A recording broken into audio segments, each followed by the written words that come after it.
पाक बहरिया की जानिब से यौम दिफा भरपूर मिली जोश और जज्बे के साथ मनाया गया। सरबरा पाक बहरिया एडमिरल नवीद अशरफ ने वाज़ेह किया कि पाकिस्तान का दिफा नाकाबिल तस्खीर है। दुश्मन की किसी भी जारियत का फैसला कुन जवाब दिया जाएगा। मार्का हक में पाक बहरिया ने भारतीय बहरी बेड़े को उनकी आबी हदूद तक महदूद रखा।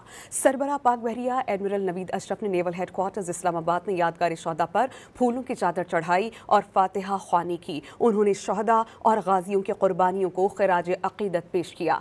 यौम दिफा पर पाक बहरिया के तमाम यूनिट्स में परचम कुशाई की तकारीब का इनेकाद हुआ। मुख्तलिफ फील्ड कमांडर्स और हेडक्वार्टर्स में यादगार शहदा पर फूल चढ़ाए गए और फातिहा ख्वानी की गई। पाक बहरिया के जहाज़ों और यूनिट्स की तज़ीनो आराइश भी की गई। पाक बहरिया की जानिब से यौम दिफा भरपूर मिली जोश और जज्बे के साथ मनाया गया। सरबरा पाक बहरिया एडमिरल नवीद अशरफ ने वाज़ेह किया कि पाकिस्तान का दिफा नाकाबिल तस्खीर है। दुश्मन की किसी भी जारियत का फैसला कुन जवाब दिया जाएगा। मार्का हक में पाक बहरिया ने भारतीय बहरी बेड़े को उनकी आबी हदूद तक महदूद रखा।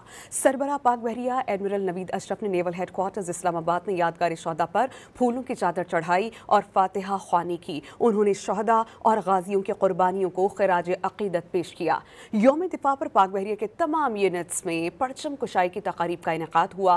मुख्तलिफ फील्ड कमांडर्स और हेडक्वार्टर्स में यादगार शहदा पर फूल चढ़ाए गए और फातिहा ख्वानी की गई। पाक बहरिया के जहाज़ों और यूनिट्स की तज़ीनो आराइश भी की गई।